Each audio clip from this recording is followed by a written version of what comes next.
we're going to take a look at some examples from the Bible of God's extreme grace, where because he's so gracious, it just didn't need to happen that way. But because he is so loving, so forgiving, that his grace covered a situation as opposed to the justice that seemed to be that which was going to occur. So our question for this week was foreshadowed over the past couple of weeks. I told it to you in advance, and that question is, are you content? And that question that we're looking for a response, for which we're looking for a response, also requires that you answer why or why not. But before we get there, I've asked Sarah to put together a video, and there's going to be there's some lyrics I think that those of you in person there may have access to. And I want to introduce it a little bit before you see it, because it might be a bit shocking for some of you who are not perhaps show people, if you're not Broadway people, if you're not big movie people or musical people. What you're going to see next might be, hopefully we'll have some familiar faces, but you may not understand the context. And I don't know that you'll understand all the context, but maybe it will inspire you to consider watching the whole, because it's from a classic Broadway musical that was made into a movie. And I've taken a snippet to introduce the concept for the question that we're going to answer following watching the snippet. So what I'd like you to see is this is going to feature a musician played by a popular actor with whom you're all familiar, and he literally has most of the success that in this period a singer would have, and he's been asked to present a certain kind of song given the time and climate that he's in, and also at the behest of the management, because this is the direction in which they would like to go. And he's going to struggle with that, so much so that he's going to change the direction of what he's asked to do, and then he's going to create a song that's going to tell you where his mindset is. And I'd like you to focus on the content of where his mindset is once he makes that transition. So hopefully that's vague enough, but also specific enough to have Sarah roll the video. Before she does that, what is the time period setting of this particular movie? Well, it starts in the 50s, but this is going to be late 60s, early 70s. What are your thoughts about what you just saw? Just fired. Jimmy got soul. You might have got fired, but he felt good doing it. I bet it's Anybody seen that before? yeah. This morning. I saw it before you shared it this morning, because I was like, this looks like lyrics, and I probably should find it out. When I did a search on it, I had a portion of that, not the whole start. I didn't get the sultry sounds at the very beginning, so I appreciate the better picture. But yes, I'd seen that, and this was kind of like I wanted to get a time frame for this because I hadn't gotten that. So yeah, I've seen it, but not that long ago. So the movie actually covers from the 50s to closer to modern day, which would be when this came out, was like the 80s, 90s. So let me fix this actually. What you're seeing, that's from the 70s. It's definitively from the 70s. Other thoughts, other comments before before perhaps even you ask me why would I show you that? I think I've got an answer for part of that already, because if you look at these lyrics, there is a decided discontentment there. Okay. And number two, this is going to surprise a bunch of you, but sometimes you just feel like you just got to bust. And he just finally got to the place where it's like, I cannot do what people think I'm supposed to be doing all the time. And he even references Johnny Mathis. I've just got to do me. And there are times when I've had to do the same sort of thing, and not quite drastically in front of a bunch of people, but there are times when you just got to say, forget it. I'm just going to do what I'm supposed to do. And there goes Bruce. I just lost Bruce. Okay.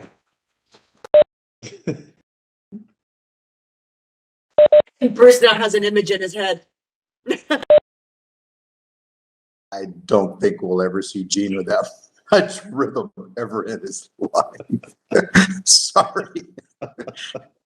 Though I gotta admit, you won't see me with that much rhythm either. That was really good.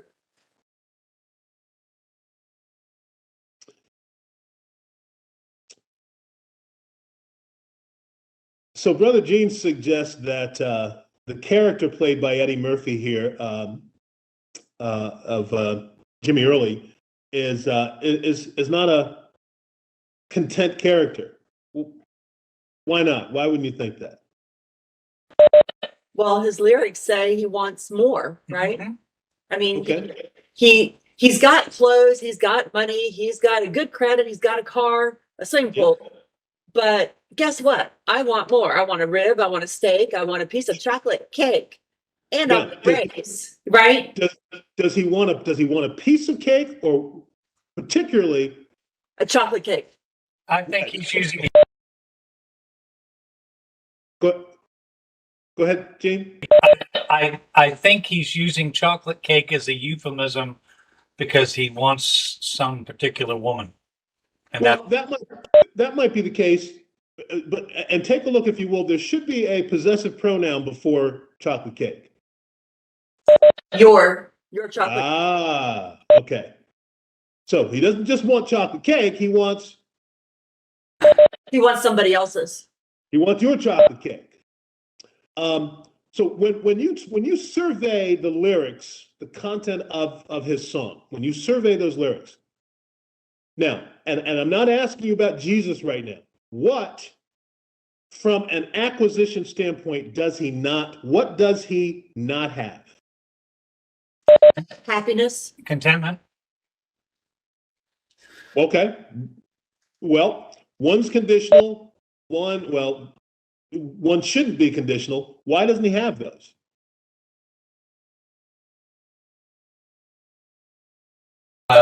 Yeah, you are. I don't know the whole story.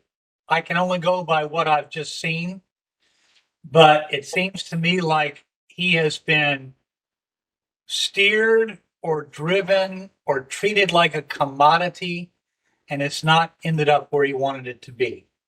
And we see this a lot of times in the entertainment industry, where somebody sees a cash cow come along and they decide that we're going to, make the most of it that we can, and that puts the likes of Judy Garland in danger and in despair and that sort of thing, because everybody else is cashing in on her and she's got no life, she's got no existence, she's got no happiness, she's got no contentment. And I'm surmising from what you told me that this is where Jimmy is. Jimmy's been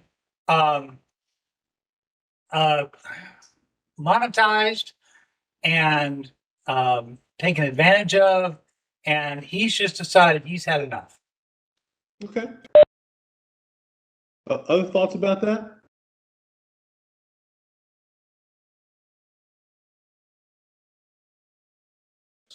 Hold on. What's the word you're looking for? I'm trying to think. It was exploited. He's been exploited. Okay. That's the word I was trying to find. Okay. Other thoughts about that?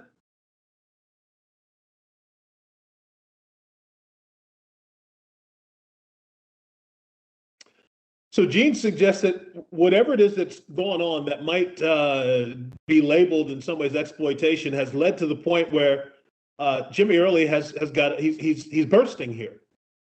Make sense? Okay, so I'm going to make a comment, and I hope that comment actually inspires a response from you all. Here it is. Ready? So what? So what if he's exploited?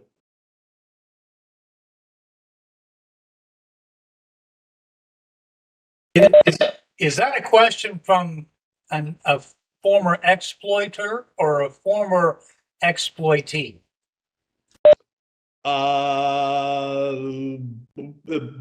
Neither. It's a question. So let me pitch the question a little bit differently, and then we'll go in through the back roads eventually. When you go on to American Idol, when you go on to The Voice, when you go on to America's Next, you go into the X Factor or those talent shows, what do you expect to get out of those shows? You expect to get recognition, right?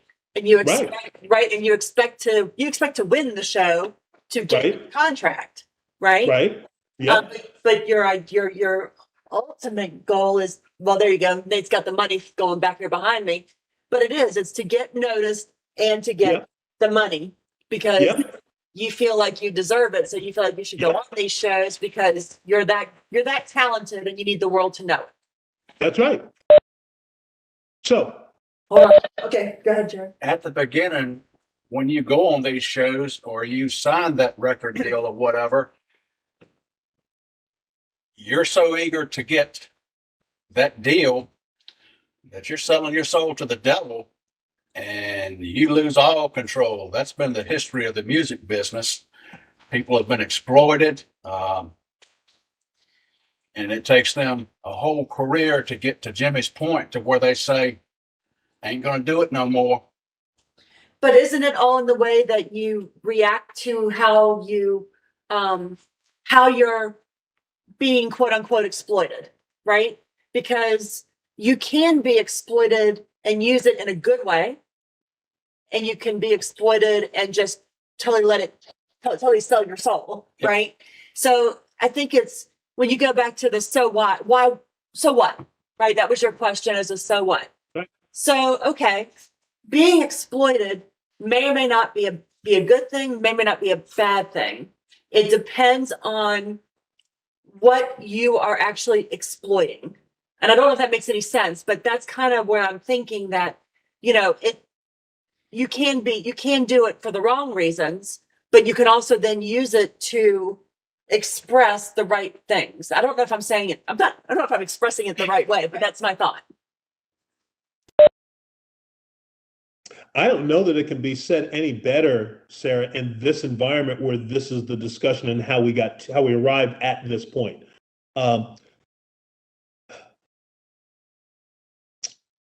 Brother Gene and certainly Brother Jerry are right on this when they say that there's a desire for recognition, there's a desire to win it all, and through the celebrity that comes from winning all of these contests, there certainly becomes an influx of cash that then translates to a variety of ways of expense that perhaps you, if you're that winner, begins to believe that those things would bring you happiness and contentment. Make sense? Yes, because some people put that contentment in stuff, right? Right. Instead of relationships, instead of just normal stuff.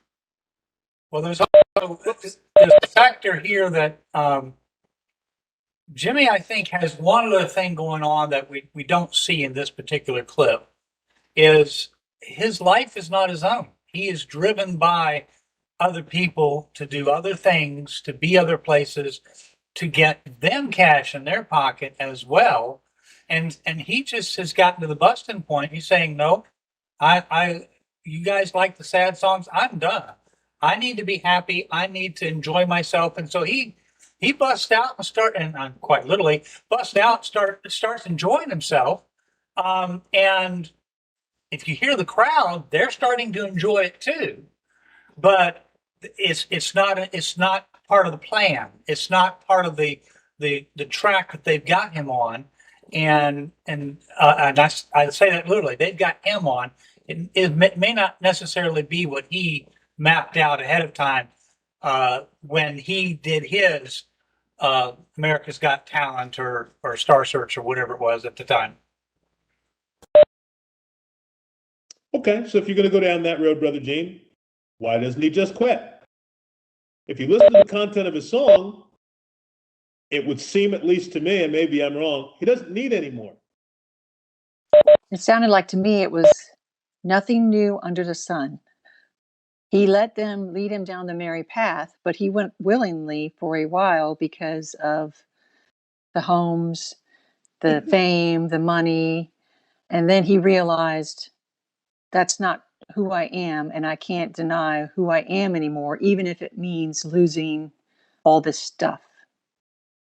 That's the first thing that popped in my mind when he started singing that song is nothing new under the sun. He tried it all and he's tired of it. Yeah, he's I think instead of just quitting, he wants everybody to know his discontent. He wants everybody to know what he's been through.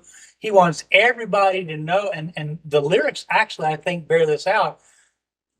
He says, I've got all this stuff, but I could wake up the next morning and none of my friends will be there. He understands the transientness of all this stuff, and he says he's done. And this made, you say, why doesn't he quit? I think he just did. I think that was his way of doing it. Again, I've not seen the whole movie, but I'm thinking this is his resignation letter out loud. Agree with that. Because he says he could wake up tomorrow and there's nobody there. Doesn't matter. Jimmy wants more. Right. Still continues to say Jimmy wants Right. a raise. Right. So he's not saying I'm willing to give up all this stuff. He wants more stuff.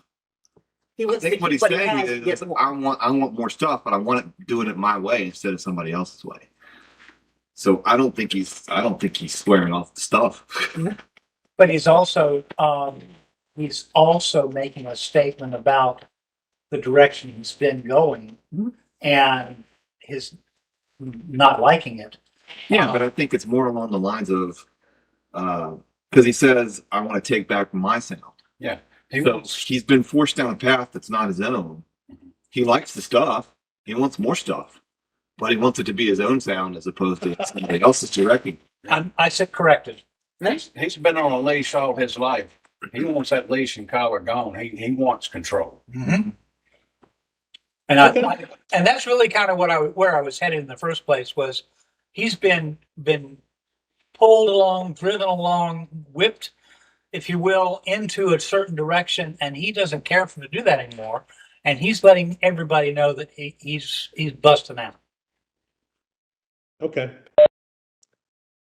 I think that's a neat perspective, and Steve, thank you for weighing in because some of the lyrics are really hilarious if you put together the vision of what you just saw, because there's brilliance there. I mean, the movie makes it look as though he made those up spontaneously, but obviously a team wrote these so that he could be able to present them.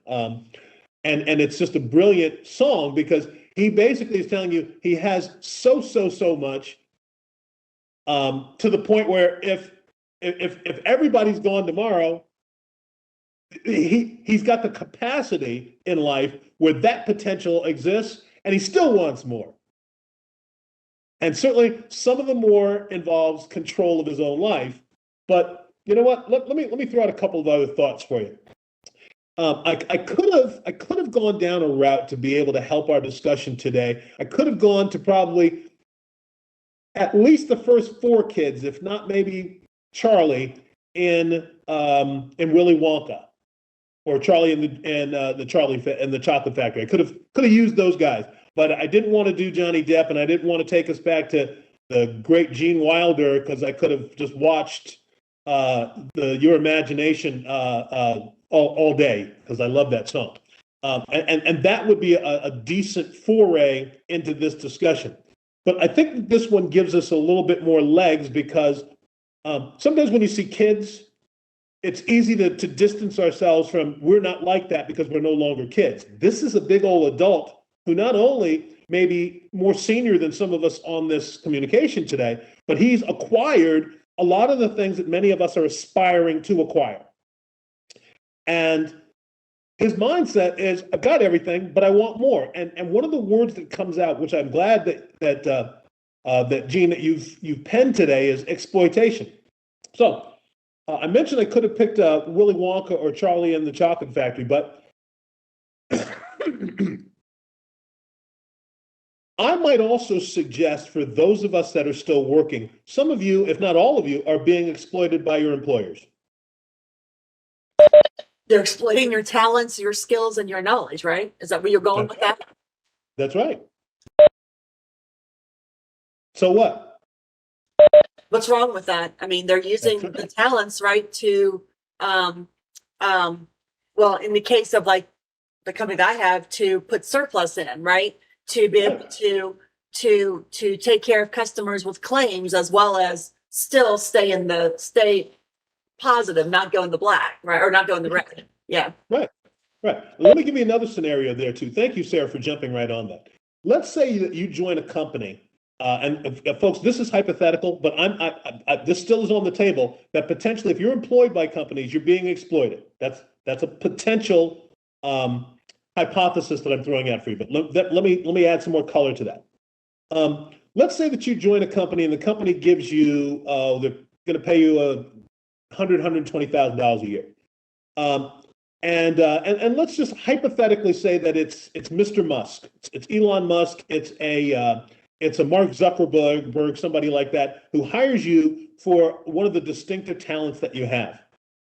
And you agree to the salary, you agree to the benefits, you agree to the payment schedule, you agree to the time off schedule, et cetera. You say, yes, this is fine. Now, during the course of you working together, your creative juices are creating progress for the company, and the owner is taking credit for the things that you've just designed. Your owner is taking ownership of the things that you've developed for the company, and you're getting no credit for that. Is that okay? It's not your company. I struggle with this because you're right. You're right. Somebody, whether it's work or something else, right? And you've come up with an idea, you've made a design, you have put in an application, created an app, you have done something, but you don't get the credit for it. But the thing is, you don't own the company, somebody else does. So why should you always get the accolades? So I'm going to make a point of clarification. I'm going to get in my very, very sharp knife and split this hair. Okay. I'm looking at a definition from Merriam-Webster for exploit, the verb, not the noun. And there are two definitions. And I think we're hovering around the first one, to make productive use of or utilize. The second definition is the one that I had in mind. To make use of meanly or unfairly for one's own advantage. Yeah, he's getting some advantage of it, but he's at a disadvantage because he's not able to steer his own chart his own course. Someone making use of our talents in an employment situation, and yeah, there can be a frustration when you develop something that's fantastic and you've signed a non-disclosure and a non-compete, and you can't take it with you, and that you sign at the very beginning, whatever you produce belongs to the company. Mm-hmm. I get that, but at the same time, you're going in with an agreement kind of thing. Mm-hmm. But Jimmy feels like he has been sold up the river, as the old saying goes, because he is actually prospering.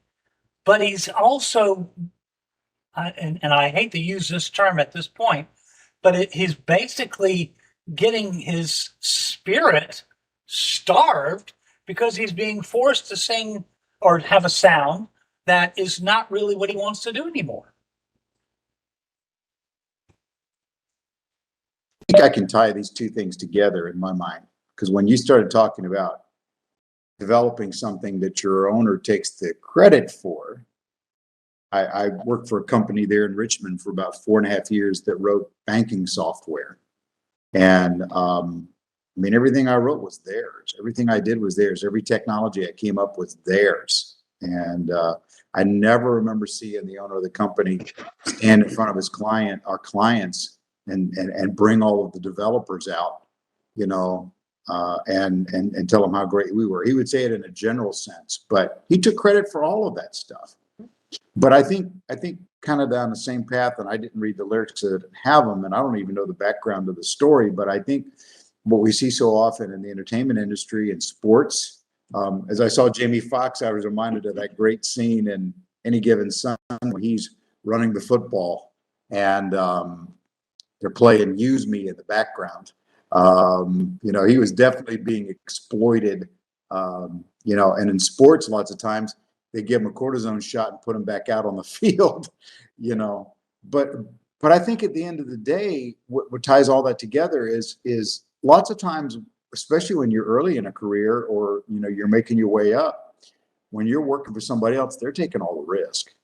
They're taking all the risk. That company that I worked for, I remember we had a fire drill one day, or not a fire drill. Something happened. Alarm went off, and we were all standing outside.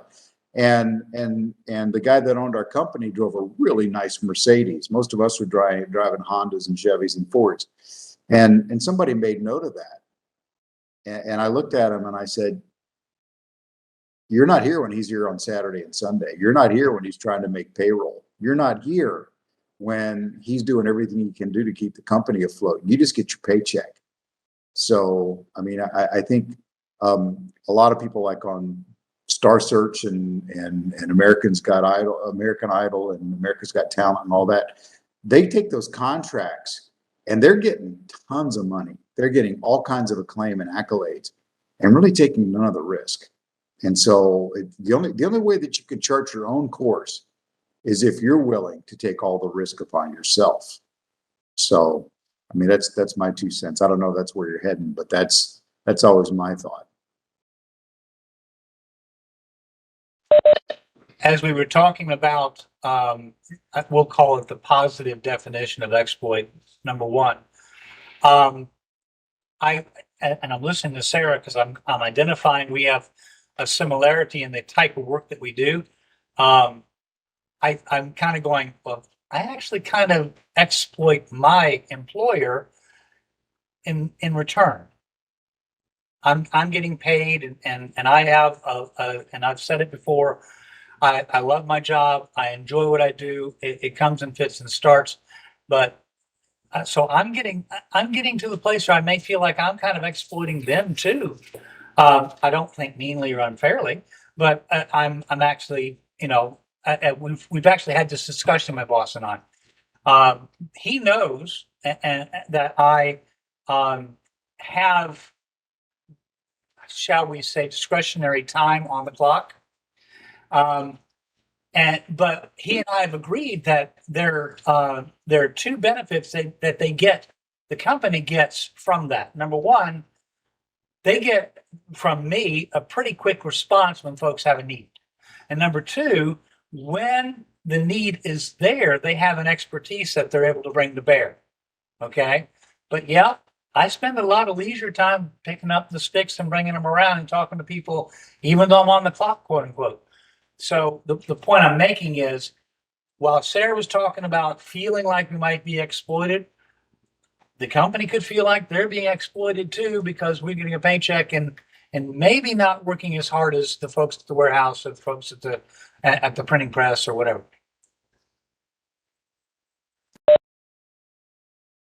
So out of this conversation, the concept that I'm glad that we're arriving at is the concept of being exploited, of being taken advantage of, and our response when we feel like we're taken advantage of.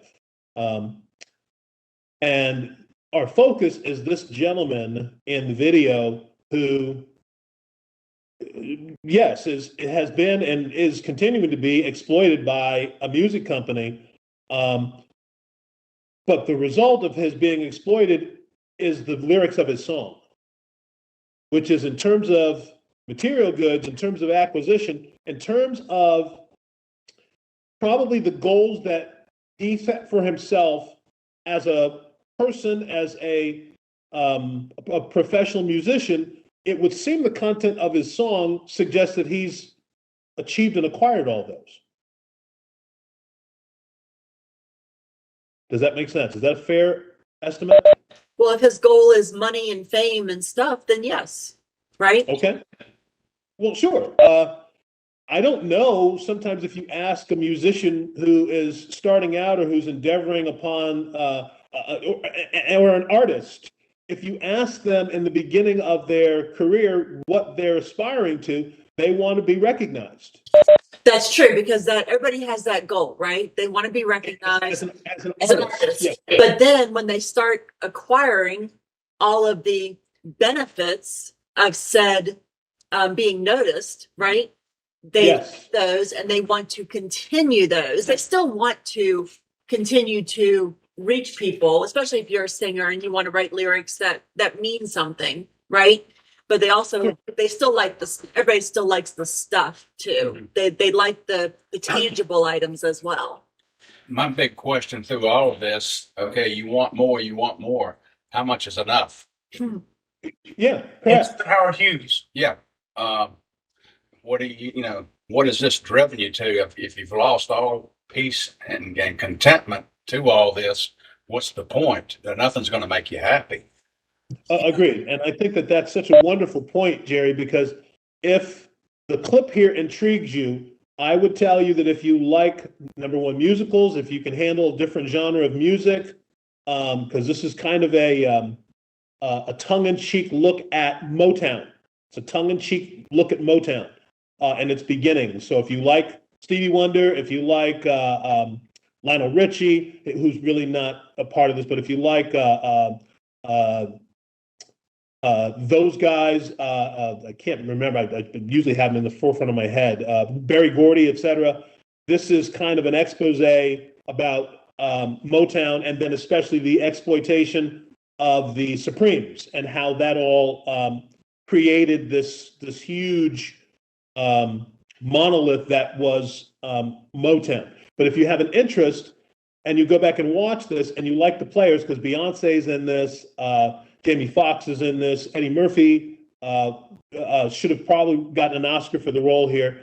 But this is also Jennifer Hudson, who came from American Idol. This is her debut, and she actually wins Best Supporting Actress in this because her role is amazing. But this is from a Broadway play that's made a musical, so a modern day movie musical. So if you're so interested in the piece, I would tell you go back and watch it, because it will then play out all of these characters to their ultimate ending. And it might interest you to see the beginnings of the Eddie Murphy character and then where it goes, especially post this particular presentation, to address what you're saying right now. How much is more? What does that look like, et cetera? This movie answers that question. But let me give you another silly scenario to just have you consider exploit, and then I'm going to bring that back to the Bible because that's what I wanted you to get from this. So thank you for helping us to understand where we are there. And Gene, you're right that there's certainly the dual aspect is that exploiting is in terms of just implementation and usage. Yep, it's positive use. But exploiting to the point where it takes advantage of someone, certainly it's still about implementation. It's just that's taken to the negative extreme. And that happens a great deal, especially in the world, if not in the world of artistry. So let me give you a scenario so that you can understand. Hold on, Preston, hold on. Since you said that, let me add one more thing. This is something that's been crawling to my mind during the discussion here. The lyrics that he has here, and this is maybe premature or way down a rabbit hole, I don't know. But I think to myself, what does it profit a man if he gains the whole world and loses his own soul? And Jimmy says he's still got his soul. I don't want to know what that means in this context, but it's just something that it even spells it out quite literally in the song. So I'm wondering whether or not he's trying to say, and this is interpretation for sure, I'm not sure whether he's trying to say, hey, I've got a soul in me that is still trying to get out. Okay, thank you. So does he lose his soul in the movie? You're going to tell me to go watch the movie. I'm going to tell you to go watch the movie. So the soul here is not the one at all that is scripturally based. This is about flash and style. That's what he's talking about. Another hijacked term. That's okay. Sure. In the news, and I don't know if you've seen this, but this is ramped up over the past several months, and in part because there's a new Rocky that's about to be produced. I mean, because it's I think it's finished filming. It's about to be produced.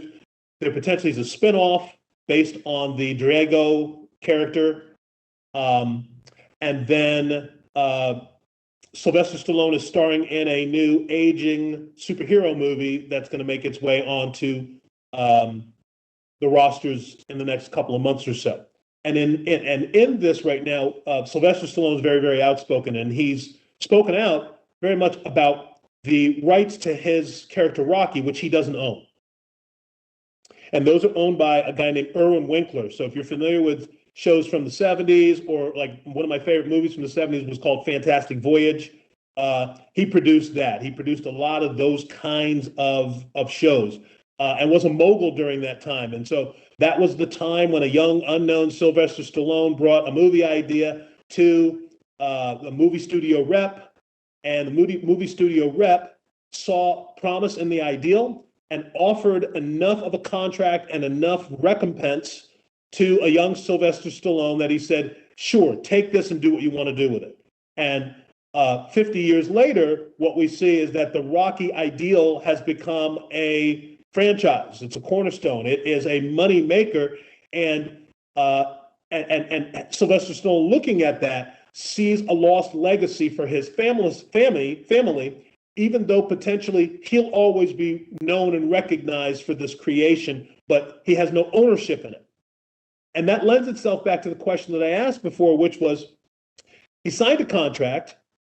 He willingly said, this is fair remuneration, because he didn't know what it was, where it was going to go. And like Bruce said, he was taking no risks in getting it done. So he signed it away.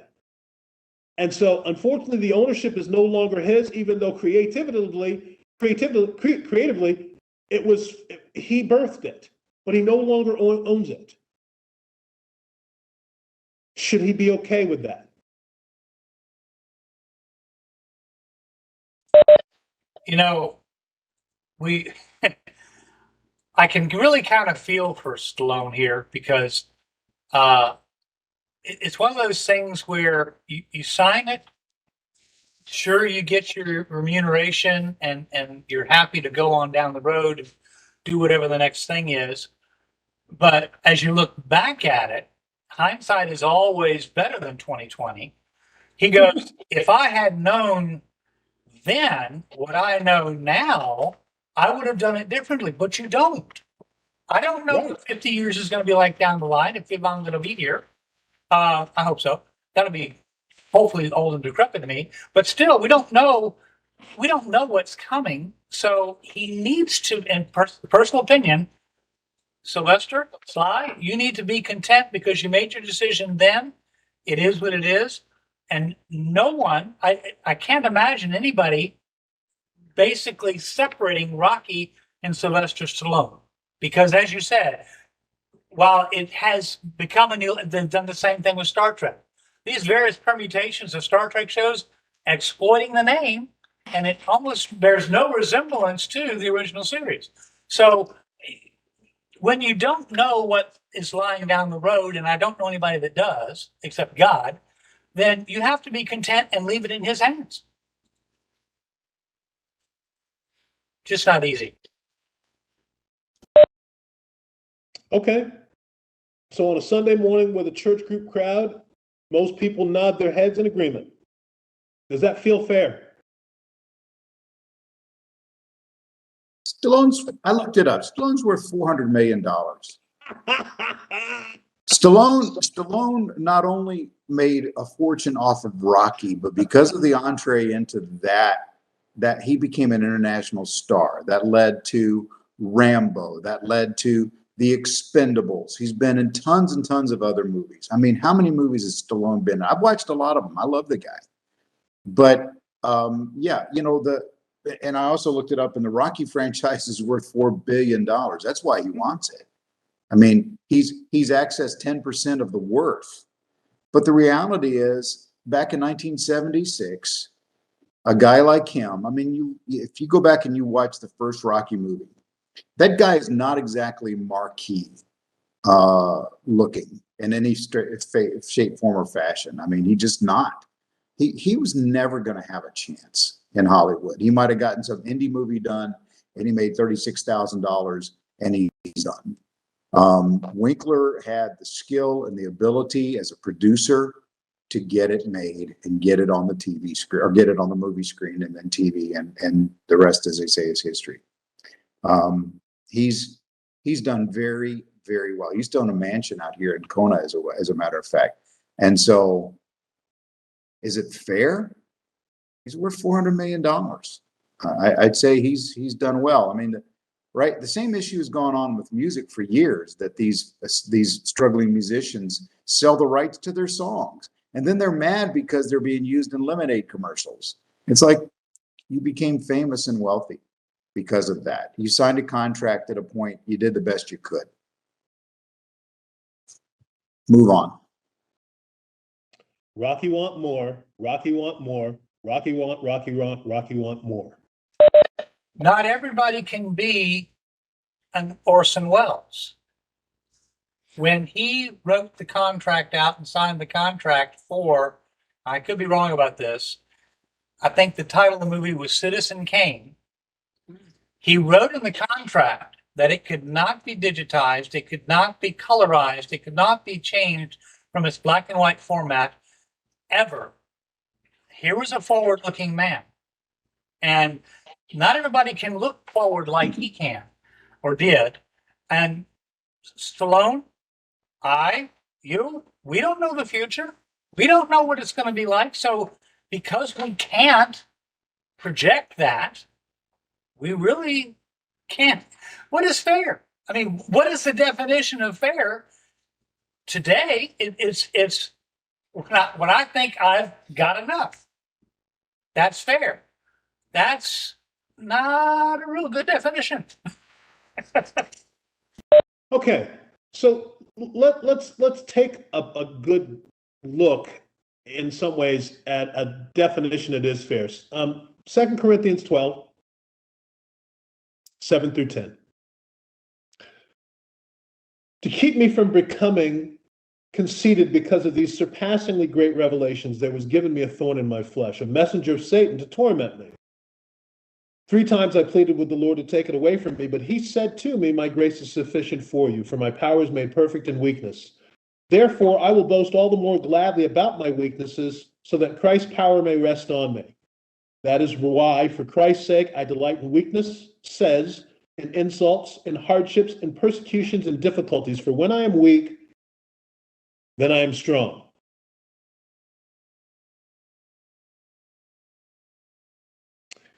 You've just witnessed a guy in a video who has almost everything that you can ask in the human life in terms of material goods, including what he labeled friends.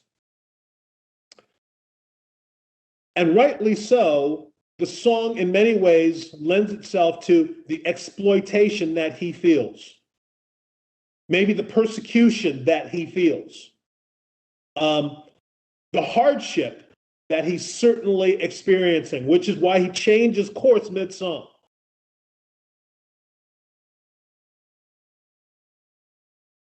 So what?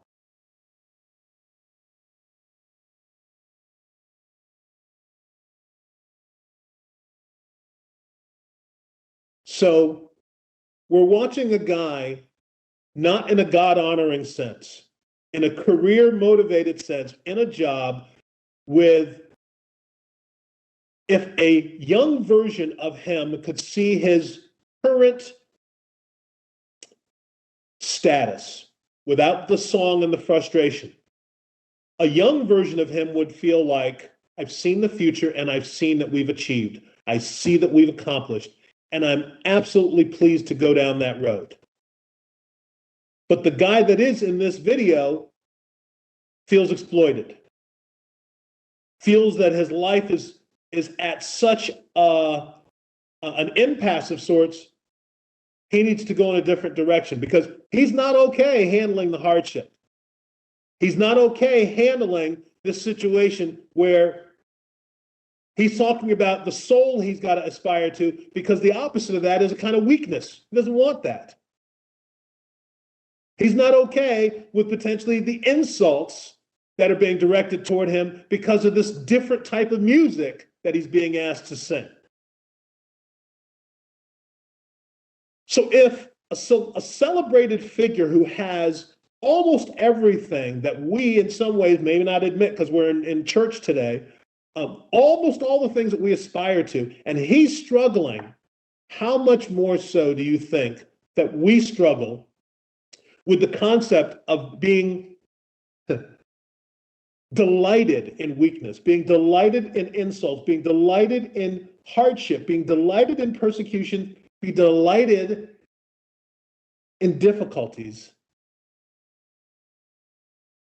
How difficult is it for us to be content? And by the way, we're not going to probably get to in depth the answer to our question, but we're certainly going to start. We're crossing the matted threshold right now to tackle how difficult is it for us to be content if we've just watched it being displayed by a person whose life in many ways is a result of all the things that they wanted, and now they've got it.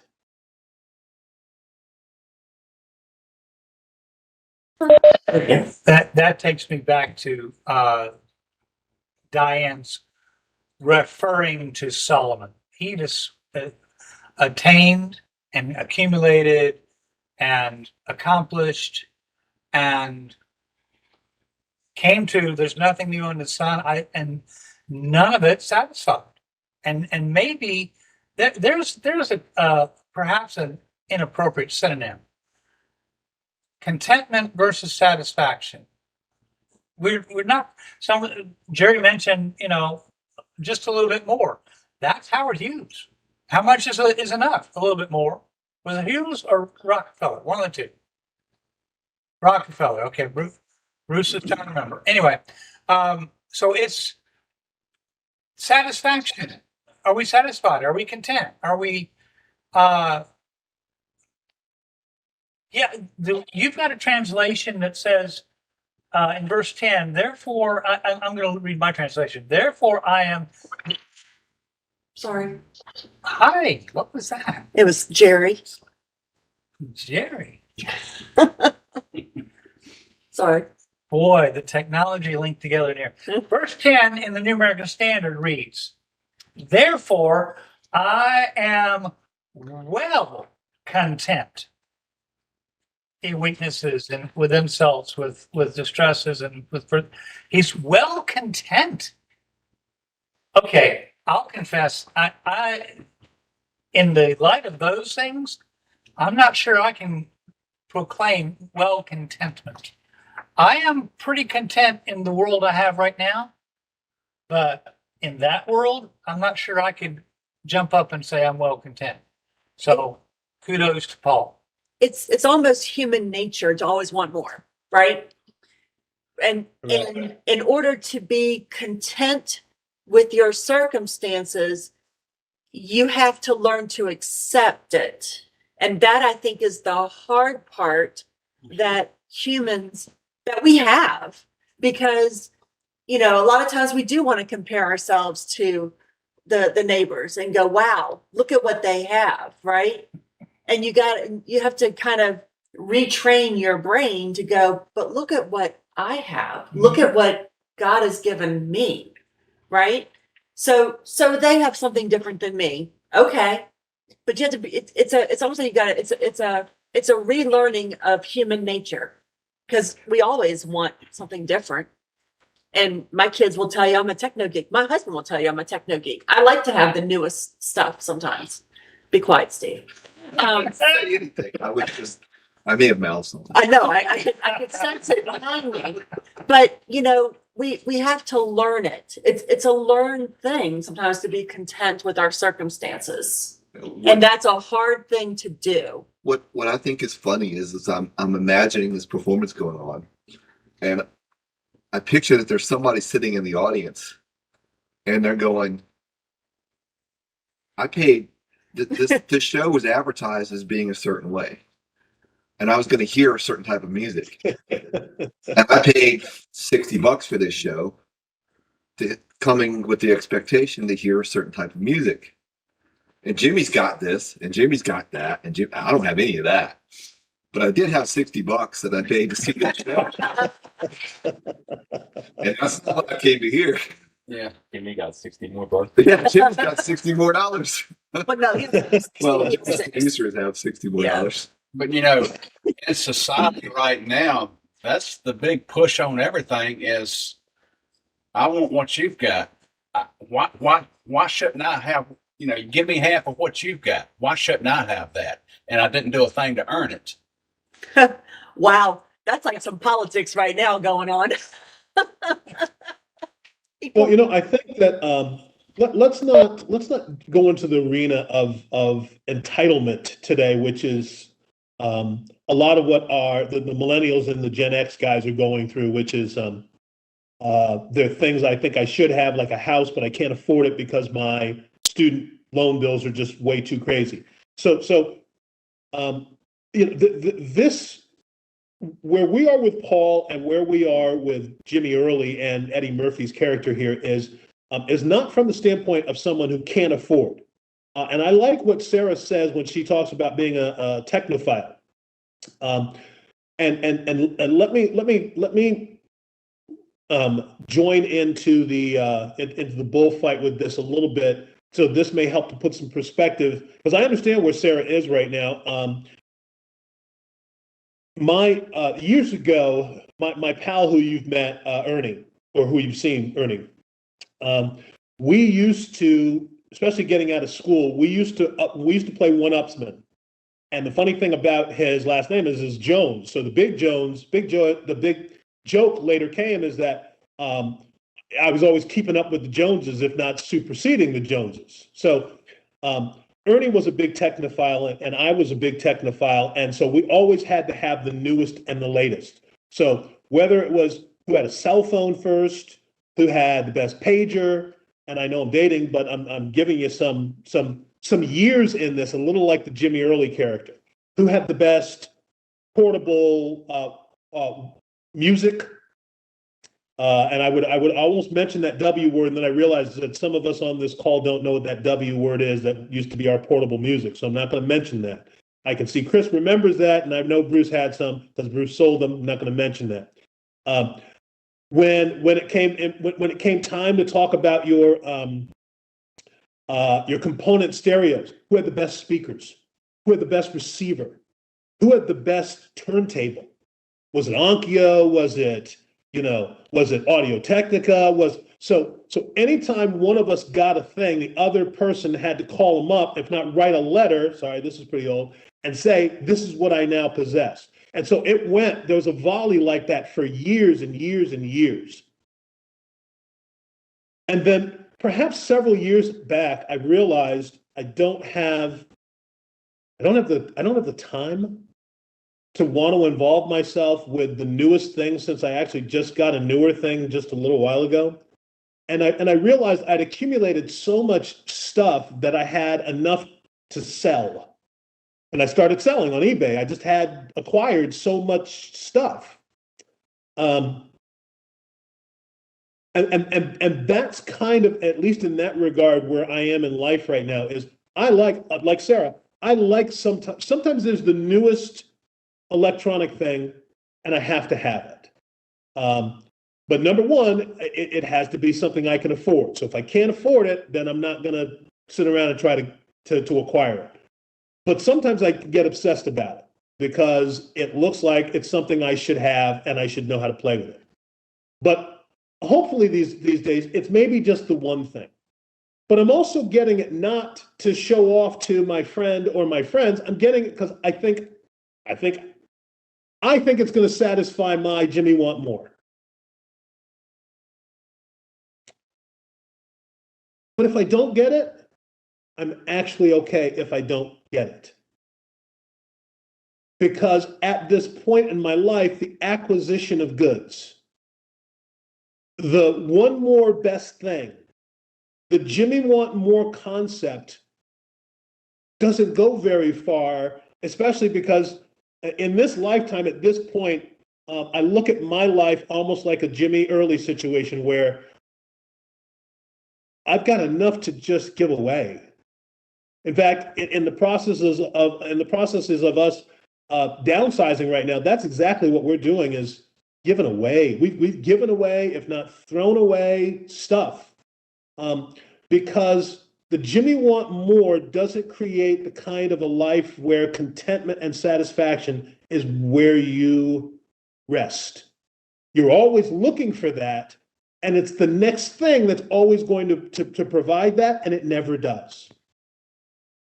So let me pause on that to jump into the technophile discussion with Sarah, who's way beyond me at this point in terms of her techno geekness in a positive way, because I'm just not there. I just have one or two things that are neat, but I understand the concept. Where are you in terms of your Jimmy Want Moreness and satisfaction and contentment, not only with your life, but then to be able to delight in hardships, difficulties, weaknesses, insults, etc.?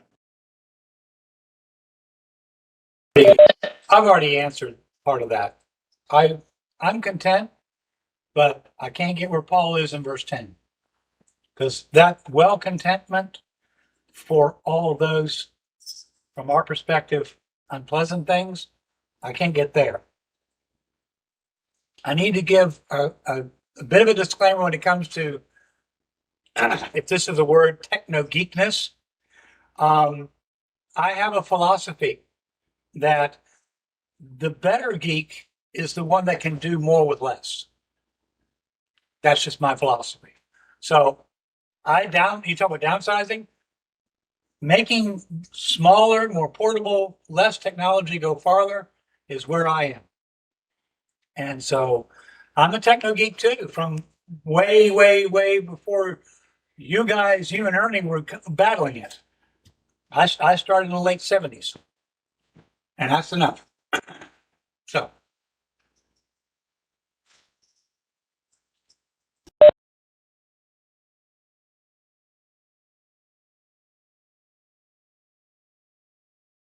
Where are you folks on your Jimmy Want More?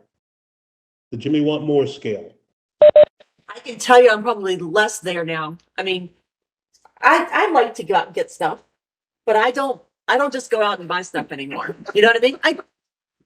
It's not me. You've got a bobblehead. But it's true. I mean, I think that I'm more content now than I was, say, 20 years ago. Right? And I'm not necessarily going to get the newest things. Be quiet, Nathan. There may be some things that I still will go out and get the newest things for, but it's not like everything.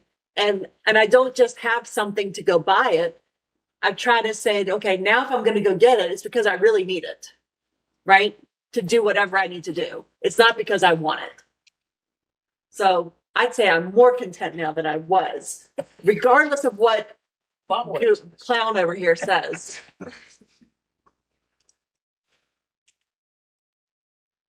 Anybody else? Okay, go ahead. It changes. Some days I'm very content. And I will just sit there and think, this is a good day. I'm very happy, very content with where I am, how things are going. And then a couple days later, I'm not thinking that way anymore. And I'm thinking about, I wish this was different. I wish that was different. Whether it's a situation or a thing or a want, so it changes for me. And I do struggle, with the difficulties, with knowing that, and I it's like, I know here in the Bible, I understand because in my weakness that I'm strong because I'm strong with Jesus. So I'm not using my own strength. So I understand the philosophy, but living it out day to day is a struggle. Some days I do really well with it. Other days I do not. So when I my answer to that question, are you content, is sometimes. It depends. It depends. It depends. So there I am. I appreciate that because you reminded me of something. There are times when my contentment changes, but it moves up, and it goes from contentment to a sense of feeling blessed.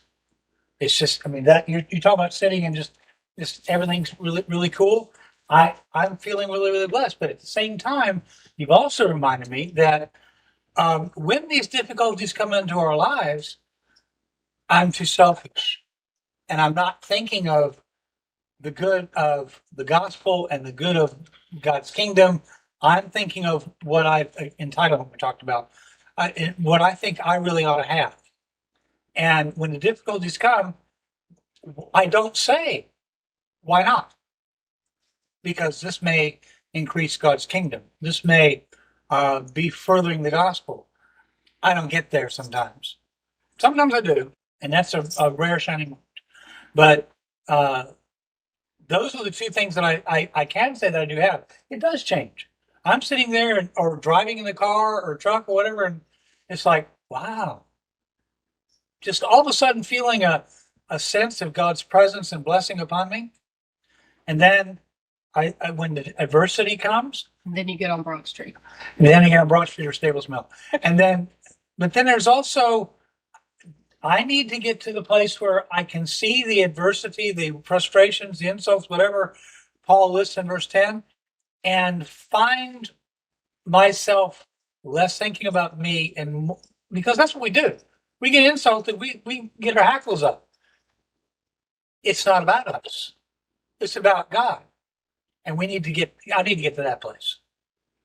And we need to have this ongoing discussion to recognize the ideal is what we're reading in scripture here. But where we regularly land is, on a good day, I feel pretty good. On an awful day, it's all about me. It really is. And we need to be able to talk each other off of our perspective rooftops when we recognize that this is the thing that's going on in our lives, where our values are, where our treasures lie. So again, I've just been pairing, and we're going to close out pretty soon. So thank you, Gene, for letting me impact on where we typically would go next. I jump right to Luke 6:46 when I take a look at this. And again, we've been reading that and pairing them together. And just that beginning, why do you call me Lord, Lord, Lord, you don't do what I command? Why do you call me Lord, Lord, when you don't do what I command? And 2 Corinthians 12:7-10 reminds me a whole lot of where it is I need to be, and that helps in many ways to help me to be grounded. One of my favorite, if not my very favorite, metrosexual is Bruce Pratt. I don't know if you guys know him, and in the old days, one of the things that I very, very much admired about Bruce Pratt is he was, if not can be, not so much so, a clothes horse. This guy liked clothes. Now, not so much these days, because I saw him involved in Crazy about 10 years ago, and it blew my mind. And Crazy was, when he was getting ready to go to Hawaii, he and his wife sort of said, you can only bring X and so with you to Hawaii. And I saw what some of the results of X and so looked like, and I went, there is no way I want to live your life. Your life is a terrible one. It is a life of loss, and it is a life of sorrow, and it is a life of, I'm never going to get back what it is that I believe in. So I still know this metrosexual Bruce Pratt 10 years later, and his wardrobe is considerably less. Now, here's the beauty. His taste is still the same. So I know when the guy's looking for shoes, I know his taste is absolutely outstanding. I know when he's looking at clothing that it's stuff that I admire, but he's not necessarily looking to have it all, because there's a different kind of contentment in his life to not have all of that stuff, and to change from the Jimmy want more aspect to the Jimmy is content with less.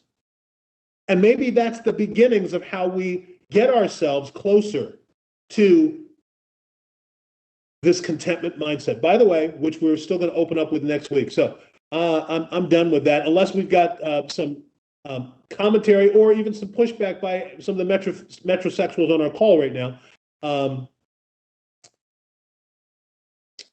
Any thoughts as we start to close there? Rewind 30 years this November.